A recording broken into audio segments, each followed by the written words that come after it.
Bismillahirrahmanirrahim. Assalamualaikum warahmatullahi wabarakatuh.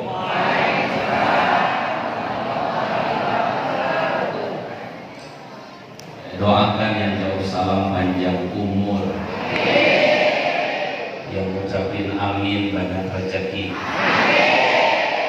yang paling kencang aminnya cepat masuk surga. Yang mau cepat masuk surga matinya duluan.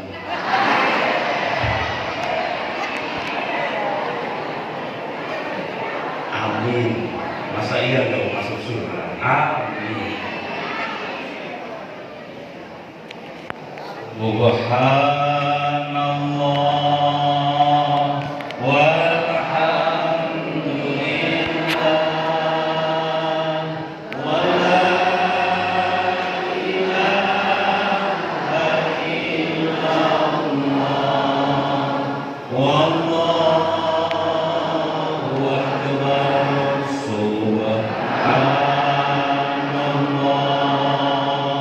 wallahu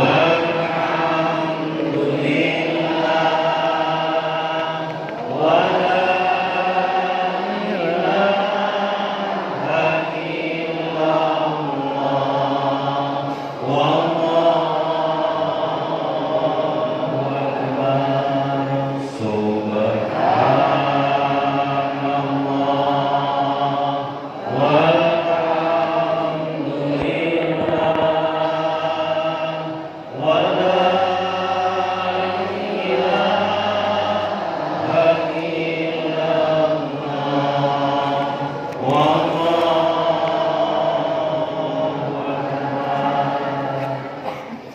siang ini angin masuk, menggilir masuk ke dalam jendela lewat masjid ini. Dulu kita bersinggung bersama menghadap ke arah kiblat. Duduk dengan para ulama, duduk dengan Pak calon bupati, duduk dengan seluruh orang-orang soleh. Kita semua hari ini sehat. Siapa yang ngasih sehat? Maka kita bersyukur kepada Allah dengan mengucapkan Alhamdulillahirabbil alamin. Kita juga sampaikan salawat kepada baginda Rasulullah sallallahu alaihi wasallam yang sampai pada hari ini alhamdulillah, walaupun kita tidak pernah berjumpa dengan baginda Rasul 14 abad, kita tidak tahu bagaimana wajahnya Rasulullah. Kita tidak tahu bagaimana panjang rambutnya Rasulullah. Kita tidak tahu bagaimana cara bertutur katanya Rasulullah. Karena memang kita belum pernah berjumpa dengan Rasulullah. Tetapi berkat dakwah dan perjuangannya, diteruskan para sahabat, para tabi'in dan para ulama sampai pada hari ini. Islam sampai di daerah asli ini. Ini karena perjuangan dakwah baginda Rasulullah sallallahu alaihi wasallam. Oleh karena itu kita yang kedua mengucapkan salawat Allahumma sholli ala sayyidina Muhammad wa ala ali sayyidina Muhammad. Yang sangat saya hormati, yang sangat saya muliakan pimpinan pondok pesantren Rotul Muta'alimin, beliau Bapak Kiai Haji Marsyudi beserta dengan seluruh para santriwan dan santriwatinya, dengan ibu nyainya, segenap para ustaz, ustazah, mohon maaf yang besar sebut saya dalamnya, yang kecil pun tak sebut saya namanya. Yang pasti segenap para ustaz insyaallah kita doakan dimuliakan oleh Allah Subhanahu wa taala. Amin. Yang kita hormati, yang kita muliakan pula beliau sahabat saya, kakanda saya, Bapak Haji Raden Adi Pagi, serta ibu yang alhamdulillah bisa menemani. Saya doakan mudah-mudahan minimal yang terdekat sakinah mawaddah warahmah. Bahagia karena Bapak Ibu saya paham. Saya banyak kenal dengan para pejabat.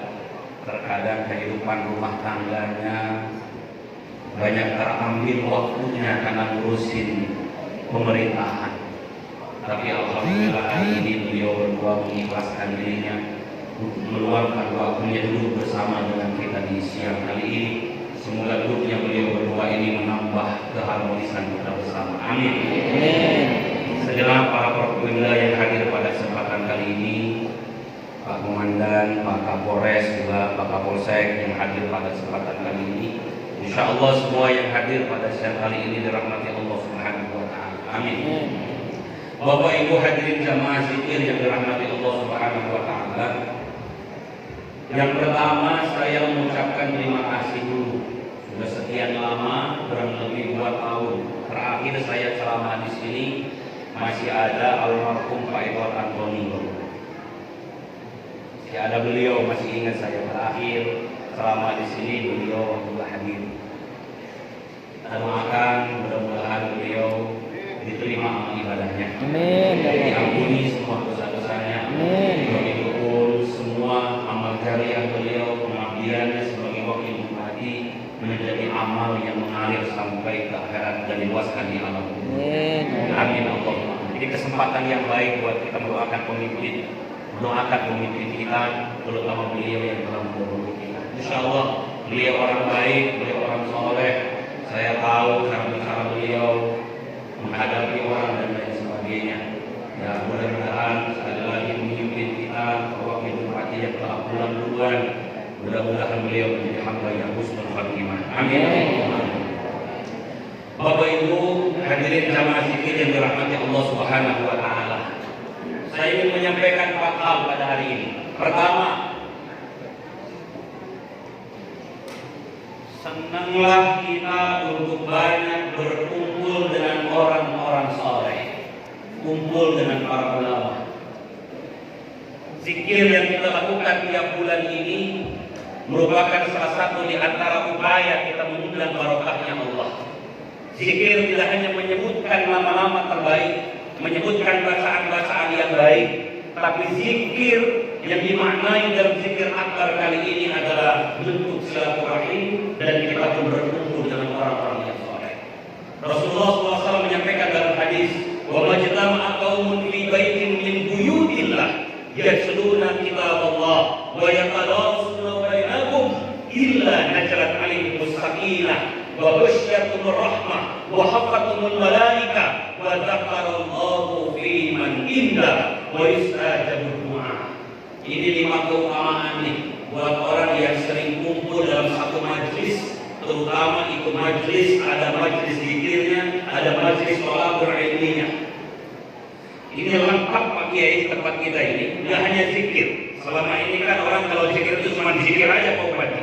Ini ada tafsirnya, ada baca asmaul husnanya, bahkan ada ceramahnya, ada sambutan kiainya, masya Allah. Bahkan juga ada bacaan Qurannya, subhanallah. Lengkap. Kata Nabi, wa majtama'a qaumun fi baitin min buyutillah. Tidak semata-mata satu kaum yang berkumpul dalam satu rumah Allah maksudnya, masjid. Yasluna kitabullah, yang membaca Al-Quran. Wa yatadarasuna bainahum, kemudian dia pelajari isinya. Ada tausiah, ada ceramahnya, baca Qurannya ada, zikirnya juga ada. Ya kata Nabi, illa nazalat alaihi sakinah. Allah akan berikan as-sakinah, ketenangan kepada orang yang ada di tempat ini. Jadi ternyata Bapak Ibu yang ingin mendapatkan ketenangan, sakinah itu tidak hanya dengan nikah saja, tidak hanya dengan berumah tangga saja, mengikhlaskan hati mau datang hadir di majlis zikir, majlis ilmu, maka Allah berikan ketenangan dalam diri kita. Insya Allah. Amin. Allahumma amin. As-sakinah, ketenangan. Wa ghasyiyatuhum rahmah. Yang kedua, Allah berikan rahmat. Apa itu rahmat? Rahmat itu ada 3 dalam Al-Quran. Ini saya berikan ilmu biar lurus saja. Jauh-jauh saya dari Bandar Lampung, kalau nggak dapat ilmu rugi Bapak Ibu nanti ya. Yang kedua, Allah berikan rahmat. Apa itu rahmat? Di Quran rahmat ada 3. Satu, rahmat itu yang pertama adalah solusi, jalan keluar dari Allah dari setiap masalah yang sedang kita hadapi. Disebutkan di Quran Al-Baqarah 154, 155, 156, 157. Wa lanabluwannakum bi syai'in minal khawfi wal ju' wa nafsin minal amwali wal anfusi was thamarat wa basyiris sabirin alladziina idza asabatkum musibah qalu inna lillahi wa inna ilaihi raji'un ulaika 'alaihim shalawatun min rabbihim wa rahmah. Ada rahmat di sana. Dan kami akan uji kamu, kata Allah, dengan berbagai macam paling ringan ujiannya adalah ketakutan, merasa was-was, merasa khawatir. Kita akhir-akhir ini Pak Bupati diuji dengan ketakutan, dengan merebaknya penyakit corona ini, masya Allah. Di antara jumlah yang positif lebih banyak jumlah yang ketakutan. Banyak yang ketakutan. Ada orang batuk dikit mungkir, ya awas corona katanya. Ada orang bilang dikit ketakutan. Masya Allah, diuji oleh Allah, kekhawatiran. Yang kedua diuji kekurangan makanan. Banyak di antara kita di saat-saat hari ini penghasilan mulai berkurang. Mungkin kalau di kampung mungkin agak kurang, tidak terasa Pak Kiai. Anak kita masih bisa panen, masih bisa lihat pertanian. Di kota sudah banyak orang yang gagal dalam usaha, banyak di PHK, banyak dibersihkan, bahkan diperhatikan pekerjaannya. Dagang banyak yang kurang laku, bahkan pekerjaan juga banyak yang terbengkalai. Diuji di kekurangan di antara kita. Bahkan kata Allah diuji juga dengan anak jiwa, kematian. Akhir-akhir ini jumlah kematian semakin meningkat dibanding jumlah kelahiran, Pak. Biasanya indeks mengatakan antara jumlah yang lahir itu sebanding dengan jumlah yang mati. Sekarang enggak, jumlah kematian lebih meningkat dibanding jumlah kelahiran. Cuman ada yang bicara kasih lockdownnya nggak punya kerjaan, nah positif tuh ada juga. Hamilnya positif bertambah ibu-ibu, ya kan? Tapi mudah-mudahan liwai kanan bukan positif itunya ya. Mudah-mudahan positif semakin baik di hadapan Allah. Amin Allahumma amin. Tapi dari 10 ujian itu diujinya oleh sabirin. Allah berikan kabar gembira kepada orang yang sabar. Siapa orang yang sabar itu? Alladzina idza asabatuhum musibah qalu inna lillahi wa inna ilaihi raji'un. Orang yang sabar adalah orang ketika ditimpa musibah maka dia hanya mengatakan semua ini terjadi karena Allah dan dikembalikan kepada Allah. Ulaika alaihim shalawatun min rabbihim wa rahmah. Itulah orang-orang yang mendapatkan doa dan rahmat. Rahmat di sana maknanya adalah jalan keluar dari Allah. Makanya Bapak Ibu, kalau orang masuk ke masjid doanya apa? Allahumma ftahli abwaba. Bukan assalamualaikum, tapi Allahumma ftahli abwaba. Ya Allah, bukakan pintu-pintu rahmatmu. Rahmat di sana maknanya boleh jadi adalah jalan keluar, solusi dari apa yang sedang kita hadapi dalam hidup ini. Orang yang berzikir, duduk bersama seperti ini, kata Allah, wa ghasyiatum rahmah. Allah berikan rahmat kepada kita. Maka mudah-mudahan, mohon maaf, apapun masalah yang sedang kita hadapi di hari ini, saya yakin yang hadir hari ini pasti punya masalah, baik masalah yang pribadi, masalah skala besar. Yang pribadi, mohon maaf, misalnya ada yang sedang punya utang nggak makan bayar, ada yang punya utang, ada. Saya doakan yang punya utang pulang dari sini cepat kebayar. Bukan banyak yang punya, amin.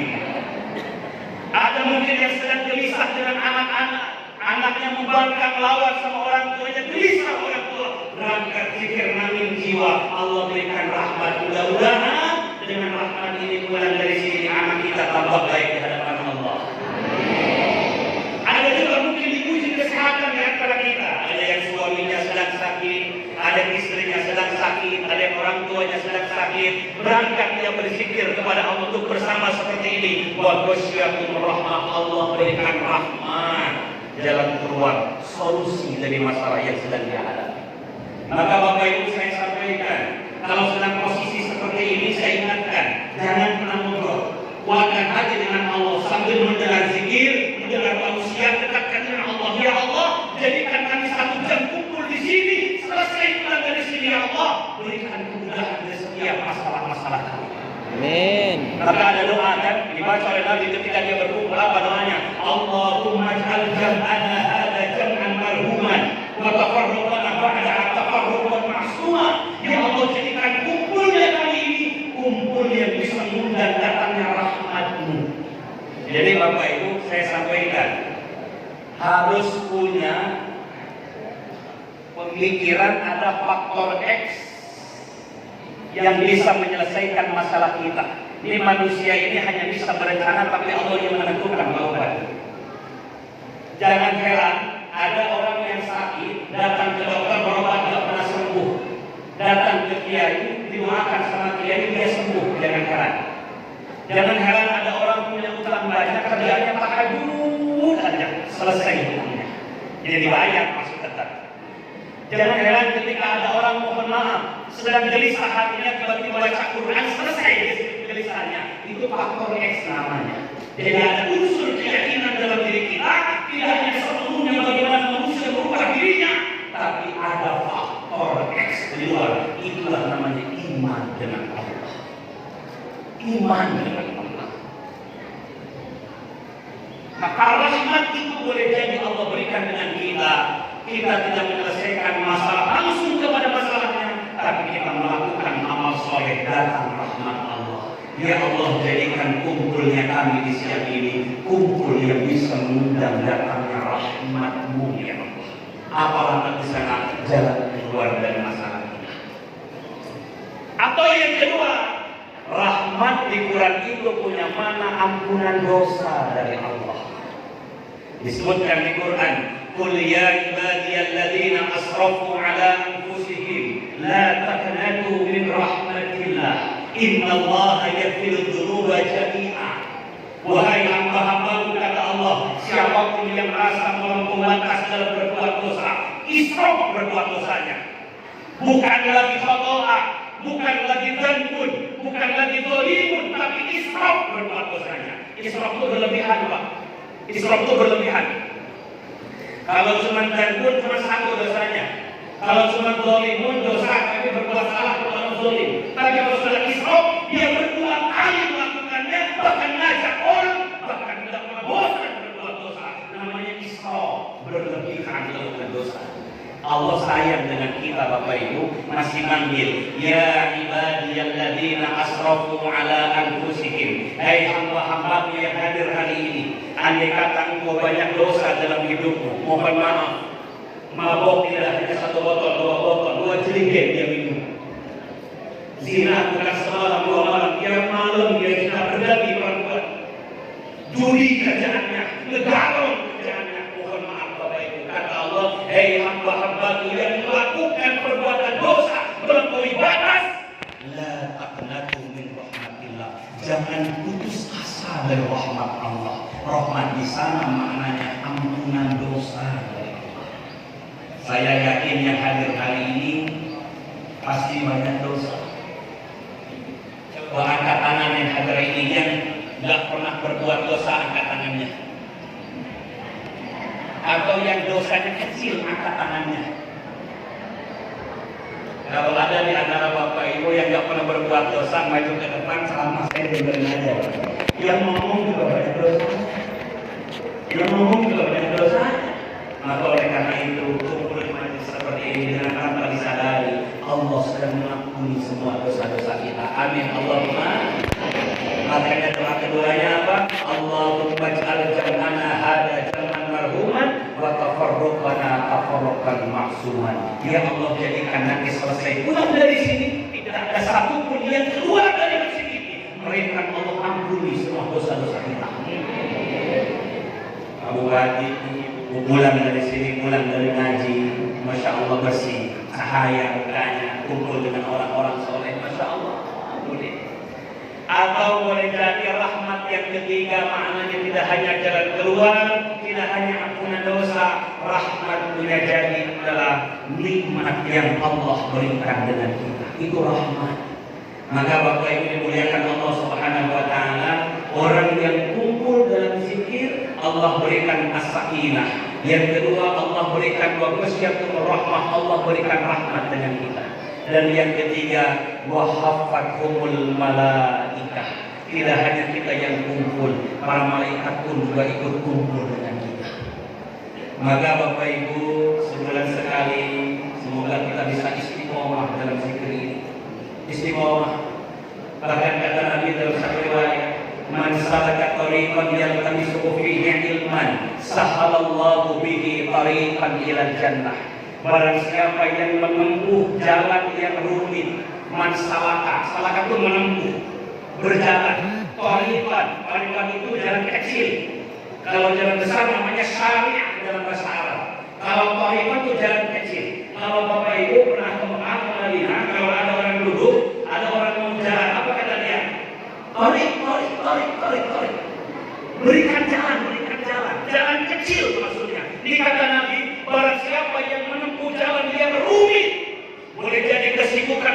menimpa dia, boleh jadi mungkin ekonomi yang sedang menimpa dia, boleh jadi sakit yang sedang menimpa dia. Tapi walaupun dia sakit, walaupun dia sibuk, masih bisa meluangkan waktunya untuk hadir di majelis zikir, majelis ilmu. Dia kata Nabi, sahalallahu bihi tariqan ila jannah. Allah mudahkan baginya jalan ke surganya Allah Subhanahu wa taala. Maka sekali lagi Bapak Ibu, kita hadir pada kesempatan kali ini, mudah-mudahan dimudahkan kita jalan masuk ke dalam surganya Allah Subhanahu wa taala. Dan yang keempat, orang yang sering zikir kumpul bersama begini, sakinah Allah berikan, rahmat Allah turunkan, malaikat juga kumpul dengan kita. Yang keempat, wa yustajabud du'a. Allah akan mengabulkan semua doa-doanya.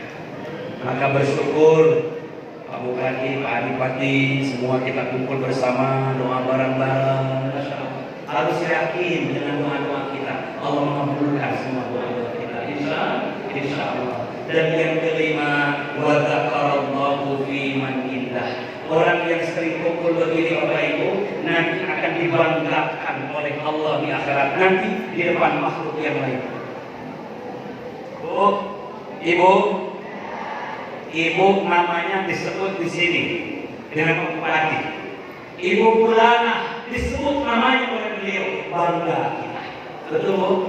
Bapak disebut namanya oleh Pak Bupati. Bapak Bulan, senang kita disebut oleh orang di atas kita, pejabat kita menyebut nama kita, dikenal kita senang.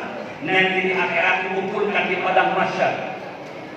Dari mulai zaman Nabi Adam sampai akhir zaman nanti, manusia dikumpulkan. Sekarang ini Bapak Ibu, jumlah manusia hari ini aja itu ada 9 miliar. Kalau Bapak Ibu lihat di Google, indeks manusia di dunia, jumlah manusia yang hidup sekarang itu 9 miliar. Nanti akan dikumpulkan di padang mahsyar manusia dari mulai zaman Nabi Adam sampai akhir zaman, dikumpulkan semua. Nanti ada orang-orang yang disebut langsung namanya oleh Allah. Si A, si B, si C, disebutkan nama-namanya oleh Allah. Bayangkan Bapak Ibu, nama kita disebutkan oleh orang yang kita anggap pejabat saja, bangganya kita ambil. Di akhirat nanti ada nama-nama yang disebut oleh Allah, dipanggil namanya. Siapa mereka? Orang yang sering duduk di majelis zikir. Masya Allah. Amin Allahumma. Maka oleh karena itu, inilah lebihnya kita pun kumpul dengan orang-orang yang soleh. Maka Bapak Ibu, sesibuk apapun kita, ini hikmah yang pertama saya sampaikan, luangkan waktu untuk kumpul dengan orang-orang yang soleh. Kenapa Bapak Ibu? Disebutkan di Quran, ternyata Pak Bupati, masuk ke surga itu di Quran tidak hanya karena sholat kita, mohon maaf. Tidak hanya karena bacaan Quran kita, mohon maaf. Tidak hanya karena puasa kita, mohon maaf. Ada orang masuk ke surga itu karena terbawa dia sering kumpul sama orang-orang saleh. Disebutkan di Quran, Jannatul 'adn yadkhulunaha wa man salaha min abaihim wa azwajihim wa dzurriyyatihim. Surga Aden itu akan dimasuki oleh orang-orang yang saleh. Mereka diikuti oleh istrinya, diikuti oleh anak-anaknya, diikuti oleh teman dan sahabatnya. Ternyata masuk ke surga itu bisa saling tarik-menarik di antara kita. Salah satunya adalah berkumpul dengan orang-orang yang saleh, orang-orang yang baik. Mudah-mudahan yang hadir hari ini masuk surga semua, amin. Tapi jangan kaget Bapak Ibu, nanti ketika masuk surga ada Pak Haji Marsudi duluan di dalam. Amin gitu. Kayaknya nggak senang kalau kiai dulu masuk surga ya kan. Masya Allah, masuk kita ikut semua orang-orang saleh. Ya, dan bahkan kata Nabi, semakin banyak bersama orang saleh, maka Allah pun akan memudahkan dia kumpul dengan temannya di akhirat nanti. Disebutkan dalam hadis, al-mar'u fil akhirah ma'a man ahabba fid dunya. Seseorang di akhirat nanti akan kumpul dengan siapa dia banyak kumpul di muka bumi ini. Maka hikmah yang pertama kali ini sedikitkan istiqomah. Banyaklah terus kumpul dengan orang-orang yang saleh. Amin Allahumma. Amin. Yang kedua, jangan mau soleh sendirian. Ajaklah keluarga, ajaklah anak kita agar kita bisa masuk surganya berjamaah. Maka Allah menyebutkan di Quran, ya ayyuhalladzina amanu qu anfusakum wa ahlikum nar. Hai orang-orang yang beriman, jagalah dirimu dan keluargamu dari siksa api neraka. Bahkan ada dalam ayat yang lain, sesungguhnya orang-orang yang beriman diikuti oleh anak-anaknya, diikuti oleh keluarganya, cucunya beriman kepada Allah, maka Allah akan pertemukan kembali di akhirat nanti dengan keimanannya. Jadi Bapak Ibu mohon maaf, kita sekarang berkumpul di pesantren, bareng-bareng zikir, jangan mau zikir sendirian. Ajaklah keluarga kita biar sama-sama surga bersama dengan kita. Jangan mau soleh sendirian. Apalagi mohon maaf, disebutkan di Quran, wa khalaqa min ba'dihim khalqun adhaqus shalah wa tabaqus syahawat fa sawfa yalqawna ghayyan illa man taba wa amila wa amila shalihan. Bu, Ibu, Bapak, mohon maaf, dalam satu riwayat ada orang tua selangkah lagi masuk ke surga tidak jadi, ditarik oleh Allah. Kenapa? Wa khalaqa min ba'dihim khalqun adhaqus shalah. Karena orang tua ini di sisi lain dia sholat, sisi lain dia soleh, tapi dia meninggalkan anak yang enggak sholat di hadapan Allah Subhanahu wa Ta'ala. Apa kata anaknya? Nanti dulu mah aku selamatkan. Ditanya orang tuanya sama anaknya, karena orang tuanya mau sholat sendirian, tapi anaknya belum tentu soleh.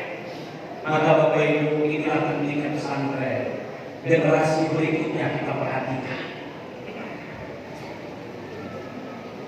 Saya melihat di ujung-ujung itu, Masya Allah, anak-anak santri kita Pak Bupati, mudah-mudahan ke depan wae kanan ini generasinya generasi soleh dan solehah. Amin.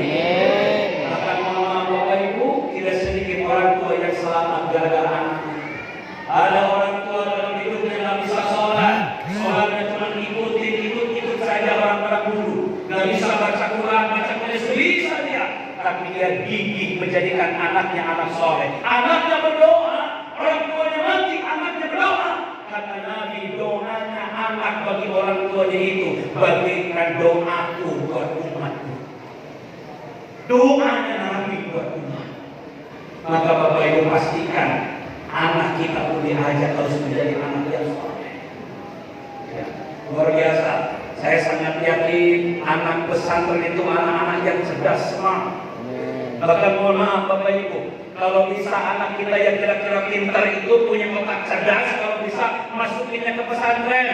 Ini kadang-kadang mohon maaf, anaknya sekolah seragam masuk, ada masukin pesantren aja. Lalu mohon maaf, pesantren itu pelajarannya Masya Allah. Kalau mungkin di sekolah umum belajar matematika, fisika, bahasa Inggris, bahasa Indonesia, IPA dan sebagainya, di pesantren Masya Allah, belajar ngapalin Quran, belajar ilmu balaghah, belajar nahwu, belajar sharah, belajar qawaid, belajar fikih, belajar tafsir, belajar hadis, banyak dia terima. Maka mohon maaf, orang-orang santri itu sebetulnya otaknya harus lebih banyak dibanding orang yang di luar. Ini kadang-kadang orang itu masuk pesantren gara-gara di sekolah umum nggak diterima, masuklah dia ke pesantren. Tapi mudah-mudahan saya berharap yang hadir hari ini, ayo semangat terus belajar. Kenapa? Karena solehnya kita seorang anak akan ngalir buat kedua orang tua kita di akhirat nanti. Amin Allahumma amin. Mudah-mudahan ya akan ngalir dengan pahala kebaikan kita. Tiga hikmah ingin saya sampaikan hari ini. Yang pertama tadi harus banyak kumpul sama orang soleh. Yang kedua, jangan mau soleh sendirian, ajak keluarga, ingatkan teman kita. Dan yang ketiga, jangan sombong. Jangan sombong. Siapapun di antara kita akan pulang dengan Allah. Ustaz, siapa yang sombong? Orang sombong bukan berarti mengatakan ini mobilku, bukan, ini rumahku, bukan, ini jabatanku, bukan. Orang sombong adalah orang yang susah diberikan masukan dan kebaikan. Nolak dengan kebenaran. Jangan sombong kita. Jangan jadi orang yang bebel. Bebel itu dikasih peringatan dan dikasih peringatan sama saja. Bahkan karakter orang kafir itu, innal ladzina kafaru sawa'un 'alaihim a anzartahum am lam tunzirhum Dikasih peringatan, gak dikasih peringatan, sama saja. Kita diuji oleh Allah, bertambah iman kita. Jangan sampai diuji oleh Allah, malah jauh dengan Allah Subhanahu wa Ta'ala. Bertambah iman kita. Jangan. Maka alhamdulillah, siapapun yang masih masukan dari kita terima. Jangan jadi orang yang menutup diri dalam hidup ini. Karena orang yang menutup diri, itulah orang yang sombong di hadapan Allah Subhanahu wa Ta'ala. Terakhir, keempat, jadilah kita orang yang maksimal dalam setiap perbuatan kita. Saya yakin Pak Kiai, Pak Bupati, ini Bapak Ibu ini sudah banyak amal solehnya. Insya Allah, amin. Tapi ketika masih Allah berikan kesempatan beramal, beramallah yang terbaik. Saya mau cerita sebentar. Ini cerita diambil di kitab Al-Hikam Ibnu Athaillah. Mudah-mudahan ini jadi motivasi buat kita semua. Singkat cerita, ada seorang tukang bekerja 60 tahun dengan seorang bos atasan, tukang bangunan latar. Dia kerja 60 tahun dengan bosnya. Sampai pada usia 60 tahun dia cerita dengan bosnya. Bos, kata dia, saya sudah 60 tahun bekerja dengan bos. Saya ingin di usia 60 tahun resign. Pengen pensiun, pengen berhenti dari pekerjaanku. Aku ingin menjadikan waktu tuaku untuk bersama dengan keluarga dan anak-anakku, kata tukang ini. Terus apa kata bosnya? Bosnya cerita begini, wahai tukangku, boleh, hidup ini pilihan, kata dia. Kalau kau mau resign di akhir umurmu, silakan. Cuma satu syaratnya, kata bosnya. Aku minta, kata bosnya, sebelum kau resign dari pekerjaanmu, tolong buatkan rumah terakhir dari pekerjaanmu denganmu. Selesai kau buatkan rumah itu, silakan kau resign, kata bosnya bilang dengan anak buahnya atau tukang ini. Singkat cerita, Bapak Ibu, tukang yang bilang, siap bos, saya kerjakan, katanya. Akhirnya adik-adik Bapak Ibu dikerjakanlah rumah sama si tukang ini. Cuman dia punya anggapan, dia sudah gak tahan, pengen cepat-cepat selesai dari pekerjaan. Akhirnya Bapak Ibu, dia kerjakan rumah itu asal-asal, asal jadi. Karena dia sudah bosan kerjaannya itu aja. Akhirnya dia bangun rumah itu apa adanya. Yang penting cepat selesai. Masang genteng banyak yang bocor, ngecat banyak yang belang-belong, masang keramik banyak yang miring, bahkan gak ikut. Yang penting asal jadi. Biasanya 8 bulan dia bangun rumah, ini 4 bulan selesai. Cepat dia kerjakan, karena tadi asal ngerjain, asal ngejadiin. Singkat cerita, jadilah rumah itu, diambillah kuncinya, diberikan dengan bosnya. Bos, ini kunci rumah. Rumahnya sudah jadi aku buatkan. Aku izin pamit mau resign dari pekerjaanku. Ini kunci rumahnya. Bosnya kaget. Biasanya 8 bulan bangun rumah. Ini 4 bulan selesai. Tapi tidak banyak cerita bosnya. Dia ambil kuncinya. Dia ngomong begini, wahai tukangku, terima kasih. Engkau telah kerja denganku 60 tahun lamanya, mengabdi denganku. Dan kau telah bangunkan rumah terakhir dari pekerjaanmu. Ini kunci rumah saya terima, kata bosnya. Tapi mohon maaf, ini kunci rumah saya berikan kembali kepadamu. Terimalah, ini rumah adalah rumah hadiah terakhir dariku atas pekerjaanmu, pengabdianmu selama 60 tahun lamanya. Ini rumah hadiah untukmu, wahai tukangku.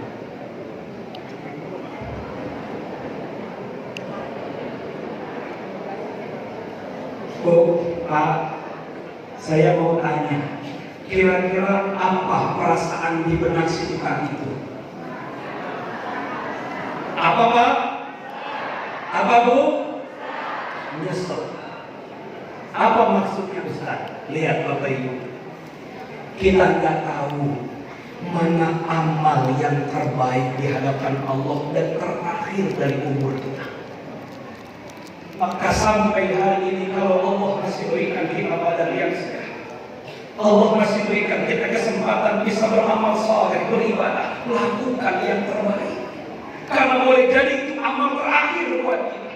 Kalau hari ini Bapak Ibu masih ketemu dengan asallah yang terbaik. Karena kita tidak tahu mana asal yang diterima oleh Allah dan mana asal yang terakhir buat kita. Kalau Bapak Ibu masih ketemu dengan tahajud nanti malam, tahajudlah yang terbaik. Kita tidak tahu mana tahajud yang terakhir dan tahajud yang terbaik di hadapan Allah. Ibu yang masih punya suami, berbakti sama suami. Kita nggak tahu mana kebaikan yang terakhir buat kita dengan suami. Kurangin cerewetnya, kurangin marahnya, jangan banyak cemberut, tebar senyum yang banyak dengan suami. Mumpung masih bersama dengan suami. Pak, sayang sama istri. Sayang sama istri. Istri mati mau kawin lagi. Kalau masih punya istri, sayangi istri kita, Pak. Karena kita tidak tahu kapan kita berpisah sama istri kita. Dan cuma dua kan pilihannya. Kalau nggak ibu duluan, bapak duluan. Makanya bapak selingkuh di rumah tuh ngomong, sini Pak, jangan ribut. Kan cuma dua pilihannya. Lu apa gua duluan bilangnya kan begitu. Bapak ibu yang masih punya anak, sayangi anak dengan terbaik. Karena kita tidak tahu kapan kita berpisah dengan anak kita. Kalau anak sudah gede, sudah berumah tangga, dia berpisah dengan kita, nyesal kita. Kenapa? Karena ada sayang sama anak. Ada anak yang sudah kuliah keluar negeri, jarang ketemu.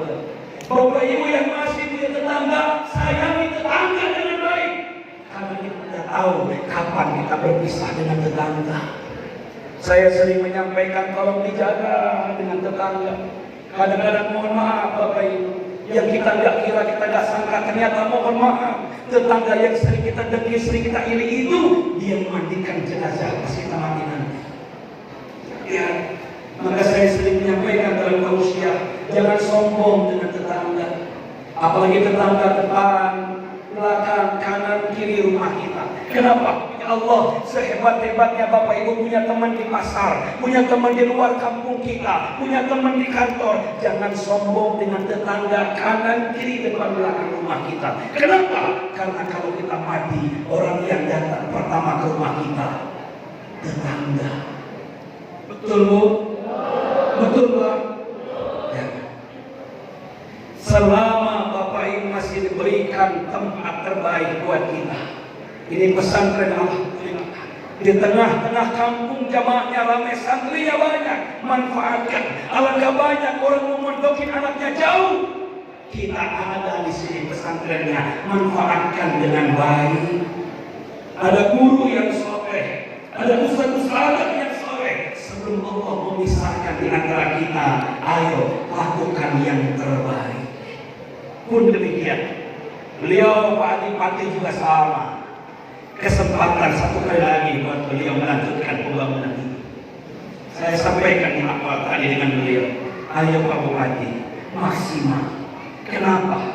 Beliau orang sini asli. Kalau sudah gak jadi bupati lagi nanti, kalau nggak membangun malu kampungnya sendiri. Maka beliau punya inisiatif. Saya akan maksimal periode yang kedua ini Ustaz. Kemarin saya sudah membangun, saya berikan jatah kesempatan lagi, ingin maksimal berbuatnya. Amin Allahumma amin. Jadikan yang terbaik. Kita tidak tahu mana yang terakhir buat kita. Maka Bapak Ibu, ayat yang turunnya apa coba lihat? Bukan siapa yang paling banyak amalnya, tapi siapa yang terbaik amalnya. Walladzi khalaqal maut wal hayat liyabluwakum ayyukum. Bukan aksaru amalah, tapi ahsanu amalah.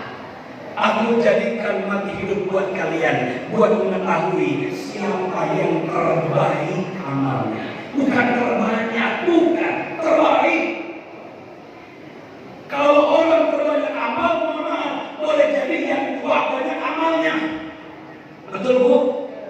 Ada orang usia 70 tahun, wajar amalnya pasti banyak. Karena umurnya panjang, sholatnya banyak, baca Qurannya banyak, zikirnya baik, umurnya banyak, insya Allah amalnya banyak. Tapi ternyata Allah melihat bukan amal terbanyak, tapi siapa amalnya yang terbaik. Mudah-mudahan Bapak Ibu, kita amalnya banyak dan insya Allah terbaik di hadapan Allah Subhanahu wa Ta'ala. Amin ya Allah ya Rabbal alamin. Bapak Ibu, ini saja mungkin Pak saya sampaikan tadi. Satu, banyak berkumpul dengan orang yang soleh. Insya Allah kita masuk surga bersama dengan orang-orang soleh. Amin. Yang kedua, jangan mau soleh sendirian. Ayo ajak keluarga kita agar sama membina masuk surga bersama dengan keluarga kita. Itu visi kita ke depan. Yang ketiga, jangan sombong, jaga persatuan, jaga kebersamaan di antara kita. Yang keempat, ketika diberikan kesempatan oleh Allah, berbuatlah yang terbaik. Karena kita tidak tahu mana yang terakhir dari perbuatan kita dan mana yang terbaik di antara kita. Bapak Ibu, ini saja mungkin tausiah saya sampaikan. Mudah-mudahan manfaat buat kita semua dan kita bisa berzikir kepada Allah Subhanahu wa Ta'ala. Wabillahi taufiq wal hidayah. Walhamdulillahirabbil alamin. Assalamualaikum warahmatullahi wabarakatuh.